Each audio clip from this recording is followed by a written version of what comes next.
Alright, so in this video, I'm going to show you how to set up your first Facebook ad campaign so you start running ads to your drop servicing or drop shipping website and you start making money. Now, before we start, first off, let me show you the back end of my Facebook Ads Manager and let me show you some numbers so you can see that I actually know a little bit about what I'm talking about.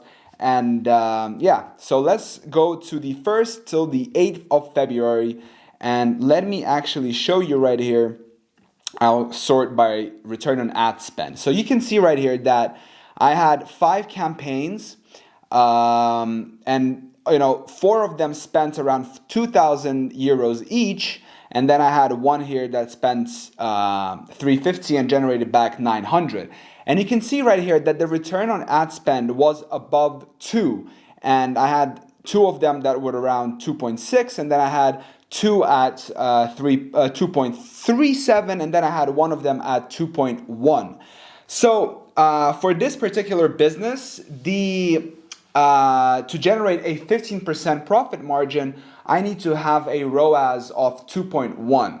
So this campaign with the smallest ROAS was generating 15% profit margin. So you can see that those were generating even more, close to up to 20%. Okay, so now we have this out of the way.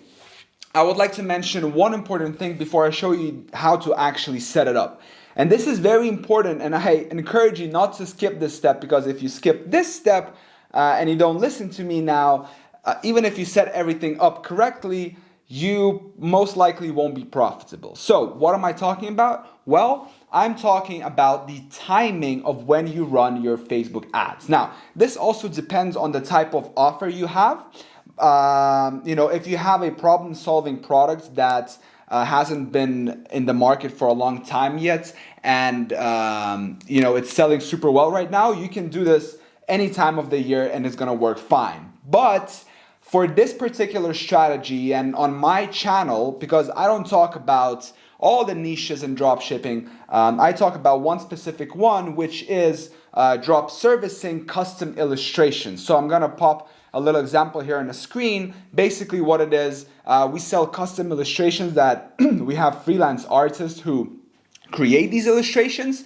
So whenever a person comes into the website, he can upload his photo, and then we have artists who create these illustrations for him. And people buy this as a gift for their friends, for their family members, for their loved ones. So this is super important because people, as I said, this custom illustration is a gift, right? So people buy this as a gift for either Valentine's Day, for Mother's Day, for Father's Day, or for Christmas, right? And this is important because the numbers I showed you, it was from the 1st till the 8th of February. And in that time period, people were buying gifts for Valentine's Day. And that's why I attribute this great return on ad spend to that timing. Because let me show you another example. Because for example, from the 8th till let's put to the 14th, you can see that the ROAS dropped significantly. I was testing all these campaigns, but the ROAS dropped significantly and I couldn't get it higher than 2%. And I'm sure this campaign right here was a retargeting campaign. And so this is why I would like you to encourage to think about, what is your offer? Is it an evergreen offer that you can sell throughout the whole year? Or is it more of a gift that people buy for events, before events? So in my particular case, it's an event. It's a gift offer and people buy it before events, okay? So now that we have this out of the way, and now that we understand why timing for Facebook ads is super important, let me actually show you how to set up a campaign that, the way I set it up, so you can be sure to, have your chances of running a successful Facebook ads campaign are higher. So I'm not going to go through this, but we want to choose conversions. So let's just name this test YouTube. And so the way I like to do it is that I don't start with campaign budget optimization. And to be honest with you, I haven't been running any campaign budget optimization campaign so far. Maybe I will test it for the next event, which is going to be 9th of May for Mother's Day. So I will let you know then. And then for the ad sets, then for the, you want to choose your pixel here. And then you want to, it's retrieving the events, but you want to choose purchase as your events. So here it is, all right?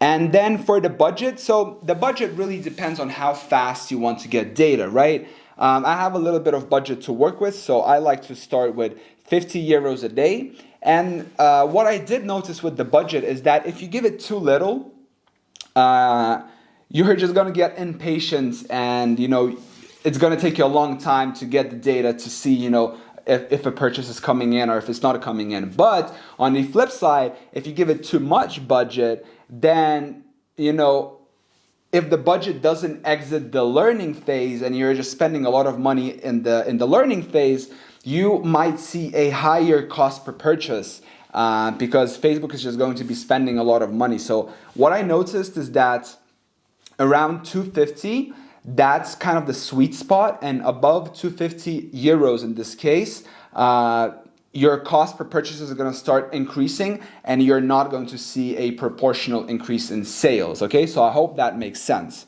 So I like to keep it at 50 euros a day. For the start date, I keep it as it is. No end date, nothing here, no show more options. And then for since this is your first campaign, you're not going to have any lookalikes, you're not going to have any custom audience, so we will have to work with our detailed targeting here, right? So for locations, what I do is I just put worldwide. I don't target the e-packet countries, I don't target the big 4 countries, I just do worldwide, and I let the algorithm decide, who to show ads to, because the algorithm is super smart. It will spend a little bit of money on countries that most likely are not going to buy, but it's testing different things, it's seeing, it's learning. So I like to keep it at worldwide.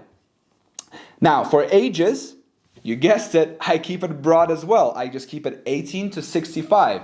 Most of my customers are from ages 25 to 34, but I still keep it at the broad range because, if the algorithm sees, for example, that there is a potential buyer from ages 34 to 45, then I might miss on a conversion, and that's not something I want to do. So the algorithm knows if most of my buyers are 25 to 34, it's still going to spend 95% of the budget there. So I keep it broad. Same for gender. I don't choose. I know that most of my purchases come from women, but I just keep it all genders. For detailed targeting, so this is where it gets interesting. Now, I have a video, I have a couple of videos back. If you check my channel, I show you a little example where I show you how you can match different behaviors, different, not social status, but relationship status with your creatives, right? So for this particular one, since I've talked a little bit about like these events kind of thing, so let me kind of talk back, let me refer back to this, right? So for example, you're doing drop servicing, you're selling a custom illustration, and it's a gift, so you have literally just 4 months during the year when people buy. Valentine's, Mother's Day, Father's Day, and Christmas. So what kind of targeting can you do? First off, you can do, if you're doing for Valentine's, right? If you're launching your business in January and you want to scale for Valentine's, then what you can do is you can do in a relationship. Oop, I spelled that wrong. So you can do a relationship status in a relationship.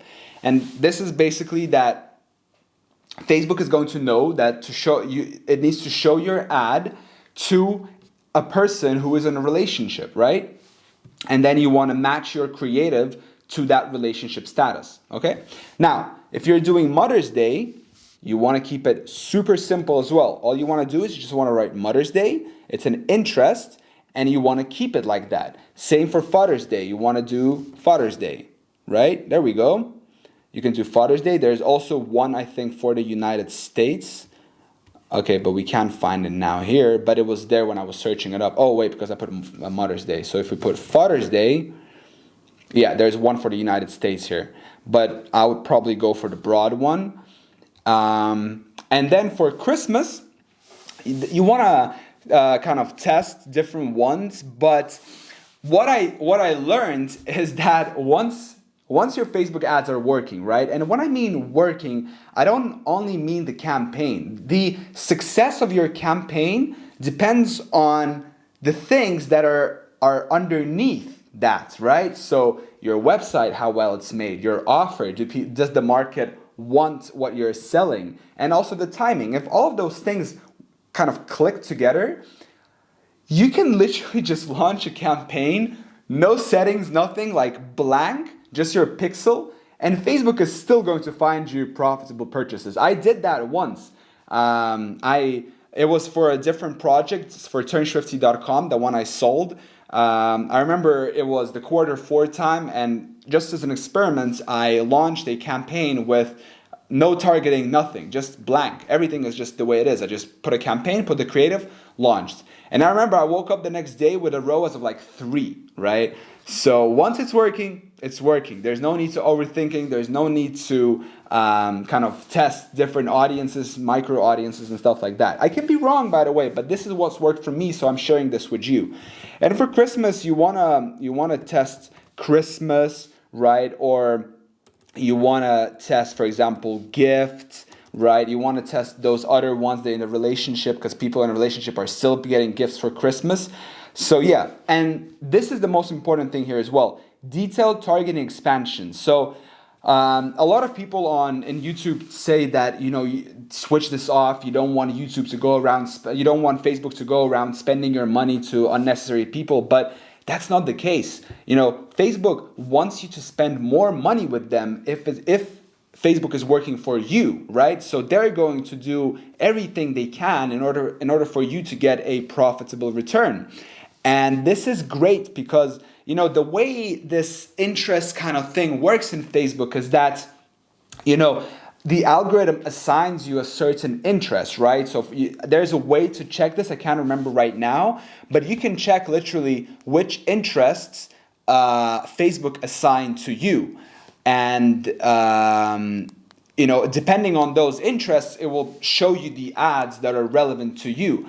But besides that, there's also a very powerful algorithm that, depending on the behavior, depending on the engagement of the people with your creative, is going to start showing your ads to different people. And perhaps your buyer, your potential buyer, does not necessarily have that interest in their profile.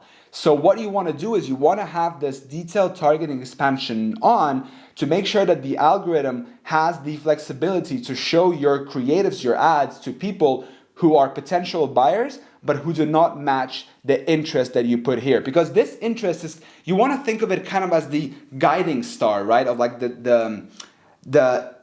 is the direction, right? This is kind of the broad direction we want to go. And then depending on that direction, the algorithm can either go a little bit left, a little bit right. It can pick buyers from different niches as well. So I always have the detailed targeting expansion on, and I recommend you do as well. Trust the algorithm. Placements, automatic. A lot of people do only Instagram and Facebook feed, but once again, it's in Facebook's interest to work with you and get you to spend more money with them if you have everything set up properly on the back end. So by properly, I mean you have a good business, right? And what's a good business? You have a good customer support, you have a good offer. You're not just, trying to screw people over. And, Facebook is so powerful, and if it receives the right signals from you, they're gonna reach out to you by phone. I got a call the other day from Facebook. I'm just sitting on my laptop working, and I got a call, and I answer, and a guy over the phone is like, "Hey George, what's up?" I'm like, "Hey, who's this?" He's like, "My name is whatever. I'm from Facebook." I'm like, "Okay, seems like a scam." He's like, "Yeah, I tried sending you emails, and I did receive emails, and they looked really spammy, like scammy. So I didn't reply to them." I'm like, "Yeah, I received your emails, but they look scammy." He's like, "Yeah, you can check the address, and there's a link in my email." And I did follow it, and it says like business.facebook.com. it's on the official website, and that was his extension, his email. So I knew that it's not a scam. And he's like, yeah, I can see that you spent 25,000 euros in the last 28 days in your ad account. So I've been assigned your personal Facebook ads manager, marketing expert. And I'm like, wow, that's pretty cool. He's like, if you have any questions, if your ad account get disabled, just reach out to me by email. I'll be able to fix everything for you. I'm like, wow, what is this treatment about, you know? So trust me, Facebook is watching you, Facebook knows, and if it gets the right signal, right, if your payments are on time, if you don't get your ads rejected, you know, if your offer is good, if your customers don't complain, because remember, Facebook has surveys, right? And they asked people, hey, how was your experience shopping with this business? And if the customer says it was a great experience, I received it on time, it was a high quality, then that's a great signal for Facebook, and they're gonna start giving you lower CPMs, higher, and they're gonna start reaching out to you by phone. So automatic placements, optimization and delivery. This is the last thing here that is important. So iOS 14. If you haven't heard about this, Apple is implementing this thing where when a person is going to be downloading a Facebook app on their new iOS 14, Apple is going to ask, do you want to allow this app to track your behavior? And basically, the long story short is that Facebook and Apple had this disagreement, and basically, Facebook is probably going to see a big reduction in how they track behavior, and this is how their business works, literally, right? They track behavior, and based on that behavior, they sell ads to ad buyers like you and me. So they've been doing a lot of changes, and the thing you want to do here is that you want to change the attribution setting from 7-day click or 1-day view. You want to change it to 7-day click, because 7-day click is going to be the standard one soon during this year, right? So if you're watching this later on in 2021, just know that 7-day click is the only one. Maybe they'll change it, but yeah, 7-day click is the only one, as they're saying right now. And you can see this right here. So if we go to the resource center, you can see that prepare for iOS 14 changes. And you can see that all existing rules when attribution is not already set to 7-day click will reset to 7-day click, right? So you want to keep this in mind, and you want to make sure that you have it to 7-day click. So besides this, you just want to have a great creative that speaks directly to the consumer, right, to your customer. And that's pretty much it. That's how you set up your first Facebook ad campaign for your drop shipping or drop servicing or e-commerce business. So thank you so much for watching. I really appreciate it. If you haven't already, make sure to subscribe to my YouTube channel. If you enjoyed this video, make sure to give me a thumbs up. And on this note, I want to thank you so much for watching this video. Till next time.